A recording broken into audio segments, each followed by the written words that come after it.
गुणनखंड कीजिए ए या factorise a square plus 2b² plus c square minus 2ab minus plus 2bc minus 2ca। तो इसमें एक identity लगेगी, उस आइडेंटिटी को हम यहाँ पर लिख दे रहे हैं, आपको अलग से लिख देते हैं कि एक्स स्क्वायर हो प्लस वाई स्क्वायर हो प्लस जेड स्क्वायर हो प्लस 2xy प्लस का 2yz प्लस का 2zx। तो इसकी जो वैल्यू होती है वो x plus Y plus Z का होल ऑफ स्क्वायर हो जाती है। तो यहाँ पर देखना होगा कि x का स्क्वायर है, y का स्क्वायर है, z का स्क्वायर है, फिर यहाँ पर 2 टाइम्स पहले दूसरे के इंटू को ट्वाइस, फिर 2 टाइम्स दूसरे तीसरे के इंटू को ट्वाइस, और फिर तीसरे और पहले के इंटू का ट्वाइस, यानी 2 टाइम्स ZX हो जाएगा। तो इस आइडेंटिटी का यहाँ पर यूज़ हो जाएगा। लेकिन आप देखेंगे यहाँ तो माइनस भी आ रहा है कुछ टर्म में,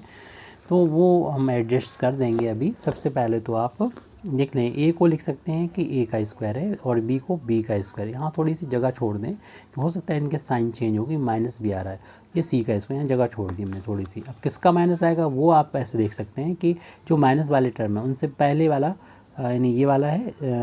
तो इसमें देखिए कौन सी चीज़ कॉमन है, ए कॉमन है या बी है या सी है। तो देख रहे हैं दोनों में ए कॉमन है, दोनों माइनस वाले में ए आ रहा है, यहाँ पर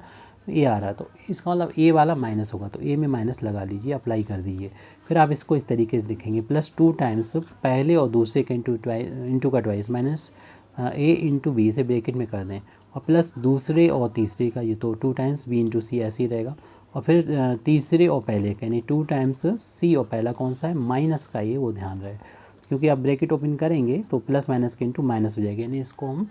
माइनस यहाँ शुरू में आ जाएगा ये यहाँ पर, और 2 ये लिखा हुआ सी ये ए, यानी इसको ऐसे लिख सकते हैं, इसको ऐसे लिख सकते हैं और इसको ऐसे लिख सकते हैं। तो ये हमारा बिल्कुल इस फार्मूले जैसा हो गया है कि ए का भी पहले का भी स्क्वायर है, दूसरे का भी स्क्वायर है, तीसरे का स्क्वायर है, पहला दूसरे का इंटू का ट्वाइस, तीसरे पहले का इंटू का ट्वाइस, और नहीं दूसरे तीसरे का इंटू का तीसरे पहले के इंटू का ट्वाइस, जैसे 1 2 3 तीनों को ऐड करके इसको स्क्वायर कर देंगे। तो ऐसे ही हम भी क्या करेंगे, पहला लिखेंगे माइनस से, दूसरा ये बी लिखेंगे, तीसरा सी लिखेंगे, इसका होल ट्वाइस कर देंगे। ये हमारी प्रॉब्लम कंप्लीट हो गई, इसका ये फैक्टर आ चुके हैं जो हमें एक्सप्रेशन दे रखा था।